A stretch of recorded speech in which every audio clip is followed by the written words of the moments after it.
I don't know if you saw the announcement by the Ontario School Board. Next year, they're shifting their policies. Attendance can be a portion of your grade now in Interesting. Ontario. I believe it's just for grade 11 and 12, but so if you're not there, you can lose up to 10 or 20% of Which your means you grade. wouldn't get into university. Exactly. Yeah. I think the same as here and in the States that there's just been a real declining attendance rate at school ever since COVID. I think they also are reinstituting a little bit more standardized testing and having actual provincial exams all happen at the same time. I just wanted to see what you thought about that. Well, I think it's interesting on multiple levels. I think in BC, when we were in high school, there was a participation mark that had an attendance component and also whether you're putting your hand up. And I think Yeah. that was like banned for a while. So like, you're right that they have reduced monitoring the way in which you engage in class. To me, it makes a ton of sense to have standardized testing. Why would you ever have a system where you don't have an output that you can measure? I don't know that it needs to be part of your grades, which it's not in BC. But even if it is part of your grades, saying this is what biology 12 looks like in our province, that makes a lot of sense given the university system. Where I get genuinely really pissed off is at the idea that you should control someone's process. That my gifted grade 12 student who already knows math 12 has to go to classes that are at 1/3 of his brain speed to get the 10%. And that engagement in the act of school is like so valuable that whatever they would do with that time is not worth it. And I get it, because if you're a school, you want to be like, you need to come to class. It's important, but prove it. If somebody can get 95% in your math class without attending, it speaks to your class. And the idea that you're going to punish that by having them come to the class and otherwise they lose marks, they can't get that 95. I think it's just a way of saying we can't actually compel you with our course, Yeah. so we'll coerce you. I mean, going through that with one of my guys right now, with my son, he's missed a lot of school, but also he doesn't find it challenging or particularly interesting. He likes the social component of it, but he's really discovered that he can do pretty well going half the time. Showing up is half the battle. Demonstrating that you can do that is important, but being able to pivot or shift some of the kids that can do it, like you say, like a math class, like at a way different speed than others. Can we redirect these kids while having them present?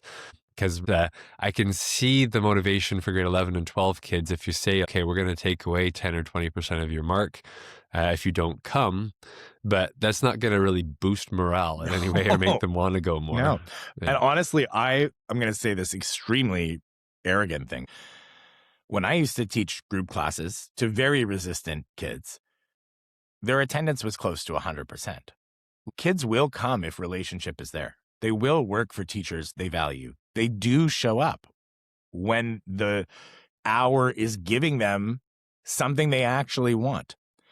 So it's actually quite similar to cell phone bans, where I think I get why you want to ban cell phones, but if your teacher cannot control the classroom in such a way that people are fully engaged for 80 minutes, that they can be on their cell phone, you have to think about what you're doing in class. And I think there's just a really low standard of what a high school class is. It's not the idea that it should be entertaining, exciting, get you curious, get you pumped. Like I imagine what gets one person pumped is very different than what gets another person pumped. So you end up teaching to a certain subset of the class and then probably driving some of the others away. A teacher's probably got to juggle and dance and really perform to try to get the masses actually engaged at that level. But you know what I think that's awkward is like, yeah, correct. That is your job. If I go to a doctor and I have a terrible disease, you have to cure the disease. If I have 30 kids in a class, you have to take care of them all. And if you can't, and to be clear, the 30-person classroom is a nightmare and the structural conditions for teachers are absurd. I'm not arguing that at all. But in reality, the top 20% of teachers can do that. They can differentiate instruction across 30 kids. They're passionate about their subject. They have already thought about the flow of the classroom. That's the level that is possible, but it's not the level that is standard. You've talked before about needing feedback loops within the system to see if we're not meeting a standard, then we need to try to change it. Do the standardized tests actually feed back to anywhere where the things are changed if they aren't meeting a standard? Not as far as I know. In BC, they're mostly used to rank schools and like provide high-level feedback, some information about the kid. But as I just soapbox, like I'm really for less control over process of kids and to not control how they're engaging in school, allowing them to not attend, allowing diversity in schedules, diversity in all kinds of approaches. I think it is actually really important that an A in math be something clearly objective so that you can tell that the kid who never went to school and home learned their way to math 12 is the same as the kid who went to the prep school and did math 12. That's like, if you don't have objective outcomes, how can you allow process to vary? How can you experiment? So what would you suggest in terms of trying to encourage an attendance piece and provide that flexibility, or if you don't come, demonstrate to me that you did something productive in life? Where do you suggest that they actually do?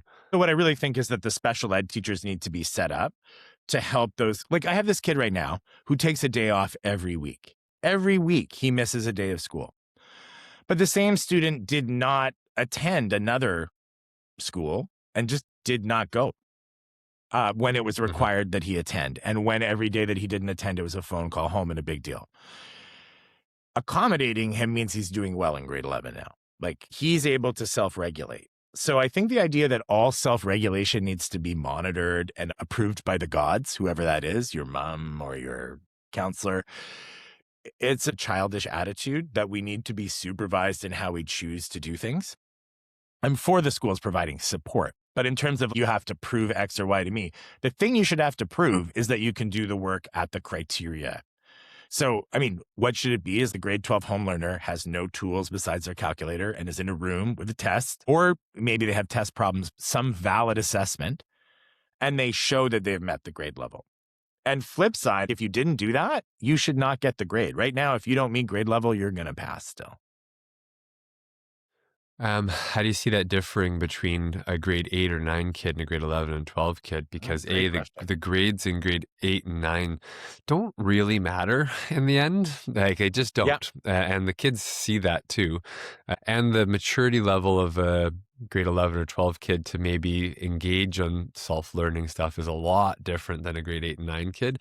And the likelihood of a grade 8 and 9 kid to get in trouble, just being left alone is high, to their own devices, is high. Yes. So a grade 11 or 12 may be able to decide if they skip. A grade 8 or 9 who's skipping has a serious issue and requires parental involvement / intervention, probably some form of a mental health intervention, because they're skipping school as like a 13, 14-year-old. It's a really different situation. So I certainly think it matters. And I think if a 8-9 is missing a lot of school, that's an urgent thing for the school. Like, what are the chances that there's a parental issue at home, actually a relationship issue with the parent where they're unable to provide the right support, just causing this kid to kind of mentally flip out? So in the context of building responsibility, definitely you should be talking to kids who aren't attending. But as you point out, in 8 and 9, the grades are irrelevant. So it's actually quite interesting to try and sell a grade 8 or 9 on trying when they realize that. Trying to help them through. Makes complete sense why middle schools exist. And some cities and provinces or states have middle schools and others don't. But that grade 7, 8, 9 window is like, let's take these people and put them over here and just kind of be flexible and try to get them through this phase and then be able to reintroduce them into a system with a bit more structure. That structure should be a little bit more rigorous in grade 10, 11, and 12 to try to prepare them for life that has a bit more rigor and consequences after the fact. 100%. But by doing that in a way where the rigor comes from your performance, allowing a diversity of approaches. This teacher I'm talking about is one of my favorite teachers. He got me into tutoring. But I didn't take notes, and that drove him nuts. One time he just loomed over me, staring at my paper the entire session, being like, write something down. But my motor skills are terrible. And my ears are great. The next class, he's like, can you go be a tutor? Because you can teach it. But his need to control my process was just how they feel. It's what they think their job is. Yeah. And I understand, because I give process feedback all the time. Oh, don't try that. Try this. But then I asked them to check how it works. Maybe you should have said, try taking notes for a day, see if you understand more or less. That might have bought me into trying it. So I just think it's like almost an instinct to control process, maybe because we don't have objective measures of the outcome. I do not believe that every kid who has an 88 in math has the same math abilities. And I definitely don't think that's true in English. Yeah, you can see how differently people think and people learn. I never really took notes either. I'd be better off paying Yeah. attention or just trying to like just listen and then go back over Yeah. and read the Right. textbook or whatever afterwards though. Whereas I look around the room and see everybody else madly trying to write down every point that was on a slide. I'm like, weren't they going to give us these slides anyways? Why are you writing all of this down? Also, you know about Google, Um, right? Like we can look this up later, but if you don't know what they're talking yeah, about, you can't. That's interesting. It yeah, makes me think also of how I like concentrate on preview 50 to 60% of my cases, knowing what's going to happen before class. And say you're in grade 8, 9, that strategy is super effective for getting you to care because you used to sit in class and get lectured to. Now they ask a question, you actually want to put your hand up because you think you know, assuming you're not super shy. So that kind of thing where you figured out that you have to build a schema to give a shit, that's the kind of thing that's not being taught. Instead, it's like attend or you mhm. lose grades. Instead of how do you actually learn? Yeah, that's really true. I do think fundamental class for grade 8 should be like learn how you learn. Yeah, and even just like it would be a good way to pick out some of the kids that are dyslexic Yep. or the kids that are ADHD or neurodiverse and try to and just help everybody, including the teachers, see that like there's all of us in here learn very Yeah. differently. And to Too. experiment. Do this math worksheet and we're going to use drawings. Do this math sheet and we're going to use algebra. Because I'll tell you, that's one I've noticed recently is I see kids' math books and there's not one drawing. I have several clients in the last couple of years who are convinced they're bad at math because they were taught without any pictures, which is crazy Yeah. to imagine, but it's simple because you hand out the worksheet, you demonstrate the algebra, and then you say, do it 20 times until you know it. So I think even just that very simple one that some people tend to visualize, and on Twitter, they call it shape rotators and word cells. It's meant to be insulting to humanities people, but just dividing the world into people who tend to think in shapes and rotations and people who tend to think verbally. Just that one distinction. What am I doing for those two groups every day in class? You're going to get better Mhm. performance. I had an interesting conversation with another client. She did a lot of reading and went through and figured out, she's like, yep, no, I'm pretty sure I have ADHD. And she's like in her mid 30s. And then she also realized she's got dyslexia as well. And her trying to explain to me how she sees words and how she Cool. compensates for it. I can't say I understand all the ins and outs of dyslexia, but she did a very good job of trying to explain Yeah. how she sees the worlds and sees words. But there are basic differentiation of instruction things that you can do that cut across the categories. I was just saying, like, there's the visual or word one. There's also like, do people need very structured step-by-step instructions, or do they need more of a brainstorm? You decide, you operationalize it. That's another major Yeah. difference. And also, all kids need clear criteria about how they'll be assessed. I do think it'd be a fundamental life skill to teach kids at a time where they're starting to be taught more things to help them learn how they learn, not just how Yeah. to learn, but how Yeah. they learn. And then the same thing happens from a physio perspective. I have a more sensitive nervous system than your average person. Things like loud sounds or different this or that kind of get me. You have to learn how to keep yourself comfortable, Yes. whether you're having to sit all day, stand all day, if you're wanting to do exercise, and trying to draw people to learn about themselves and some Interesting. self-reflection can be challenging. Especially because I think people think they're like other people. I almost Yes. think they get it wrong on both levels. Like they think my spirit is so individual and unique. It's like the root of narcissism, kind of. And no, not really. Like human apes are pretty much similar. You know, we all need the same things. We all live and die. So they think they're very different on that level, but they think the way that they actually perceive the world is the same as everyone else. I'm like, no, that's where the difference is. We all do the Mhm. same journey. We all have a lot of the same points, but what you're processing underneath is completely different than other people. Totally. That actually leads into a bit of one of the other topics that I was thinking about. I really don't like labeling things, but there's this thing that people can get what you call central sensitization, Okay. which is like your nervous system has gotten highly Yeah. sensitized. So that's where any little loud noises or bright lights or light touch, everything can kind of make you Ah, really jumpy. Every little thing is amplified to 10 for people, which is a really hard way to go through an unpredictable environment. Everything's giving you like a yeah. startle reflex. Every little sensation can be perceived as painful. Like light touch on the person's back might make Yeah. them jump. Um, I end up seeing a lot of people like that. And that usually comes from some kind of trauma, or they've been in a Yeah. car accident, or they've had some surgeries and their nervous system's never kind of processed it at one end of the spectrum. But there are other people that just, even they may not have had some big trauma, Mm, but they're just a sensitive yeah. person all around, I mean, emotionally, physically. Yeah, tons of go my ahead. clients on the spectrum fall into this category where Yeah.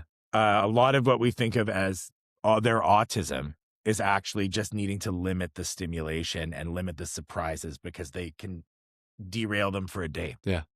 And a lot of people just don't understand it's is unique to them. There are other people like that, but that not everybody else experiences the world that Yeah. way. Is habituation in this neuro framework where the same stimulus just starts to give you no response.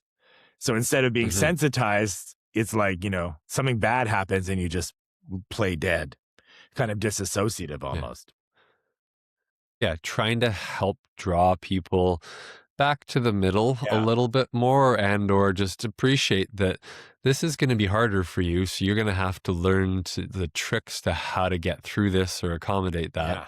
Or like, yeah, maybe you're not going to be comfortable in crowds for a while Yes. anyways. You see people after they've had a concussion end up getting elements of that, Right. where everything's like a bit more sort of Yeah. spacey, little things can give them a headache, and then with that or experiencing a different form of consciousness where is inherently anxiety provoking. So that in Yeah. itself creates a stress, and that sensitizes you too. So trying to bring somebody back down to kind of the middle and habituate them to it does require some level of exposure Yeah. therapy, but also helping them learn what they can and can't do. Yeah, like pushing a little bit to improve it while also respecting it so that you don't fry the system by overstimulating yourself.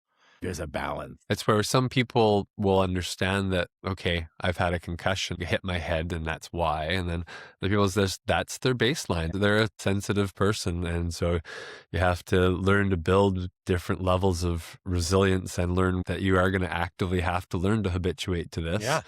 And other people are going to not realize that they've been completely dissociated from the sensations of their body and have to learn which ones Yeah. to try to pick and pay attention to that will be helpful, and which ones you're going to have to learn to push away from. Yeah. I think one of the hardest profiles is when you flip between those states too, which happens to people where they go from like disassociation to high sensitization. Thinking about the Hmm. psychology of it or like putting it in a parts perspective, it's like those two modes are running the brain, but they need to be integrated. They need to actually be able to be active at the same time. The person who's sensitized needs to also be able to access some form of calmness, but without just shoving their sensitivity down. It's kind of hard to describe, but it's really real. I'm just curious, is there like now that there's a word for it, is there like a protocol? I wouldn't say there's a protocol because it is different for every person. Yeah. Just usually trying to teach them that this is how it Mm, works, that this is how your nervous system works, this is what you're dealing with. You have to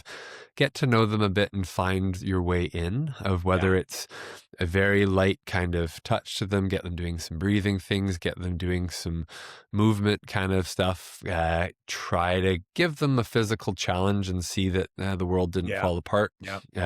and give them some expectation that this isn't something that's damaged or injured and you're trying to physically heal it. Mm, It's something you're trying to desensitize, and it won't be a linear path. Something's going to flare yeah. you up, something's going to calm you down. And the goal is to give you a bit more resilience where it takes more to flare it up. Kind of reminds me of triggering, like psychological triggering. It's like if you're triggered by a certain context that reminds you of something horrible, the goal is probably not to eliminate or erase that or pretend that you will never be triggered, but to reduce the number of triggers and to reduce the harm caused per trigger. Um, I again bring that back to trying to teach hypermobile people how to find the middle point in their body, because we have what you call proprioception, which is your sense of where you are in space. And when you have such a broad amount of movement available, where you can move your whole rib cage around and you can move all over the place, um, it's hard to be aware of where that middle point is, which is where you're stacking your spine up and your joints up against gravity to be more efficient to use your skeleton. Mm. If you don't know, if you can't really sense where that middle point is because you have such a broad range on either side, that's where people end up bracing, because you Yeah. clench whole bunch of big groups of muscles and that jams some joints together and it gives you some feedback. Yeah, okay, I have some stability Right. here, so I'm going to hang out here. This is familiar. But that bracing strategy of doing that's very compressive, which is why people that are really loose jointed end up actually feeling a lot stiffer and more uncomfortable than your average person, because they've kind of Interesting. braced and compressed everything. So you tell somebody that has no idea that they're really loose jointed, they're like, what? Like they think Yeah. that as being, oh, you're super flexible. But they like, oh, I feel stiff all the time. How are you telling me I'm loose jointed? I'm like, well, that's because you're bracing. So I have to try to help you see that that's one endpoint, move you back and forth, show you there's the other endpoint, show you where the middle is, and then relate that to how you stand, how you sit, how you move around, and show you that you go back into these bracing Right. strategies as soon as you bend over. And that's why that's getting uncomfortable. And it's the teaching you that middle point. You know, have you ever heard of, I think it's called polyvagal theory? It's Yeah. like the sensitized person in that framework is in a freeze state, like this old evolutionary state where they want to like reduce. And interestingly, as I understand it, part of the move out of that might actually be to go up to fight or flight before you get to anything calm, just to unlock the frozenness of it. What I'm trying to say is, across what we're saying is that integration, reduction of compartments, and having a practitioner help you perceive what that feels like. This is the moment when both are active. Like one that I think all the time is disappointment and pride. Being proud of your efforts for something that didn't go well is one that my students find really hard. They studied hard. Yeah. They actually changed their behavior, and actually they lost marks because, it was a new strategy. It's hard to maintain those two feelings at the same time, but if you can, you become extremely confident. You become a very confident person. Yeah, like people try to teach people to alter or change their golf swing a little bit, where it's such a repetitive motion, it just screws their game up entirely. Yeah. But if they persist with it a little bit, and they're like, oh, that's better. Now my back doesn't hurt, or I can Yes. hit the ball 30 yards further. When people get uncomfortable one way or another, they end up also building tunnel vision in that, and that can manifest as OCD or depression or just a high anxious state where you couldn't possibly see that there's another way to be. Yeah. You get locked into one or the other. So having someone try to facilitate pulling them out of that tunnel vision, and then if they did it, it didn't go well, but they saw that there was a different place. Now they're a little bit more open-minded, and they might try to realize that if I can try that differently, not just I'm doing it wrong, I should feel shame about that. What you're saying reminds me of my central metaphor for teaching, which is like standing next to a person, looking out together at what you see, and they tell you what they see. And then you might say, like, but I see an island over here. Do you see that island? And then they go like, oh, I can see it. And so I like what you're saying, because it connects to how I feel about what it is to teach someone, which is to be next to them, looking in the same direction with them.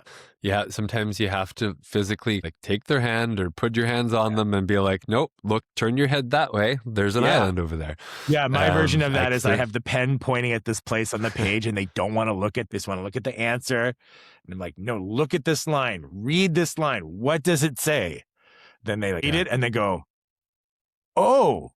And it's like, yeah, there it is. It was there. My son, who is currently editing this very podcast that we are speaking, has just been learning that in math.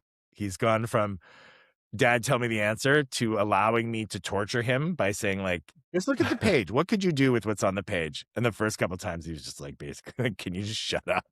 And by the third or fourth time, he's like, all right, no, I do get it. I'm doing well.